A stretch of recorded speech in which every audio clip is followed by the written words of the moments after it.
Subtitles, you'll never guess what's next. Before he knew it, the other person grabbed his neck, sending his wires and tubes flying like a broken string kite, with the connector at his head detaching completely. How awkward. The crab creature released him, but as he thought safe, another crab-like figure emerged behind, surprising Neo with a sudden hug.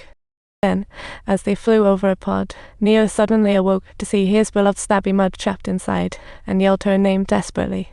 The opponent sensed his call, tried to break free, but Neo's rescue skill was cooling down and couldn't save Stabby Mud. Helpless, he let the weird crab take him away as guards burst from the exit. Luckily, those two bugs were quite clever and hid in a corner, and after the guards passed, they quickly took action and zoomed out through. They then found they were surrounded by an amazing matrix plant, with humans trapped inside, like meat cans. As they flew down, a ship had long been waiting for them. The mechanical bugs gently placed Neo on a bed, but unfortunately, he resembled a dead pig and was in a rough state. Just as he was about to faint, in an attempt to get him back to reality, the crew beamed him into an isolated virtual program, where he saw Morpheus. He poured out the events of recent years, revealing that after Neo's final battle with Smith in Season 2, the ancient machine empire dragged him away. 60 years flew by. The Matrix constantly fed him false info, leaving him physically and mentally drained, practically brainwashed. If he wanted to break out of this situation, the only way was to hurry up and help Neo regain his strength. The whole space instantly transformed, like it had been hit by a They entered the training cabin. Morpheus, seeing Neo's lack of motivation, bluntly started a special training, knocking Neo down before he could respond. To totally awaken Neo's super abilities, Morpheus went all out, causing Neo to spit blood like it was a shocking blood wash. However, because of this, Neo felt a threat to his life, and his body's instincts began to activate. But that was still far from enough. Morpheus sat up, hoping to force Neo to wake up faster. The fear strikes activated Neo's potential for the first time, sending Morpheus flying like aerodynamic genius. Seeing the tactic effective, Morpheus escalated his efforts, saying Neo must grow stronger to save Stabby Mud. Then he unleashed his skills. The fierce attacks left Neo no chance to breathe. In reality, he started bleeding a true comeback from the dead moment. He even learned how to control his energy. Shortly after, Neo woke up in reality, ready to face challenges, as if he was back in the state of playing ultimate street fighting. He instinctively touched the back of his head, feeling that spot was still cold. Then Captain Bugs appeared like a party starter, introducing him to all the crew members on the ship. Plus, there were the two robots who rescued him. They had long broken free from AI control and joined the human side of Total Rebels. Now humans didn't need old school phones for transport.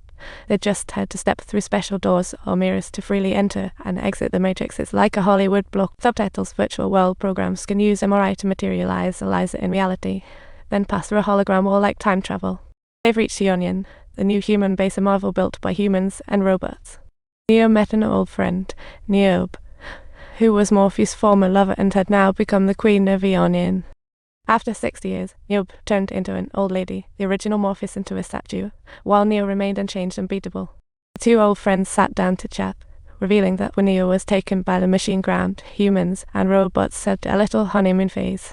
But soon enough, humans started leaving the Shotan for reality, leading to a shortage of robot palaces. The situation turned pitch black. Meanwhile, some robots gathered to form a new force, but old Zion didn't care. They firmly believed Neo had brought them eternal peace. They refused to cooperate with the machines and were eventually wiped out by mechanical forces, while Niobe led a group away from Zion, forming this new home with the robots. After a night's rest, Niobe called all the crew again, and their next plan was to rescue Stabby Mud. Soon, they are back in Machine City, encircled by patrolling robots so tense. The particle version of Morpheus went first, jumping through the energy shield. Just as the soldiers were about to spot him, Morpheus decomposed into thousands of tiny particles just like an insect battle.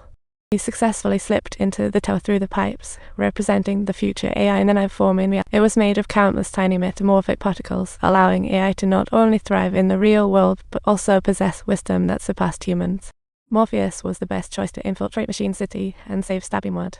The ship swiftly arrived beneath the central tower, encircled by patrolling robots. Just when his feet touched the shield, he nimbly leaped through the energy field like a diver.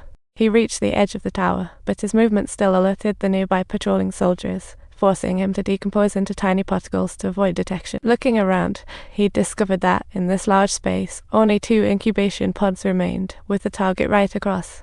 Round e umlaut ed letter 3ca is a complex a umlaut 3 o umlaut I gofal letter 2b ed letter 3ca pound at sign turned direct reflex a quarter mod 3 o umlaut paragraph thorntine copyright. Then he leaped over the pods, swiftly opened the pipes a lucky start. Right after, the outside rescue team acted, carefully navigating passages and entering the building. Without hesitation, they swiftly took Trinity from the container, but as her mind was in the virtual world, they proceeded with extreme caution like a tightrope walk. One mistake could kill Trinity. When ready, the most critical step came. That was Neo had to successfully persuade Trinity in the Matrix world. It was truly a battle of persuasion. If he failed, Trinity would never return to reality. But Neo faced not just the hungry gods, but even the cunning Matrix designer, like he was playing Who's the Mole. Neo, ready to die, told the designer he'd be a battery if Trinity stayed, demanding their freedom in return. At that moment, Neo's comrades arrived, fearlessly approaching gods like a let's die together scene, with tensions skyrocketing. Ultimately, the designer hesitantly chose to back down, not out of fear but to see how well his own system could handle it. What a showbiz lover. Neo recounted all their paths, and Trinity felt that his words resonated with her, but she still couldn't determine if it was true. At that moment, her husband and son from the virtual world also rushed over like a family reunion, grabbing her and pulling her away.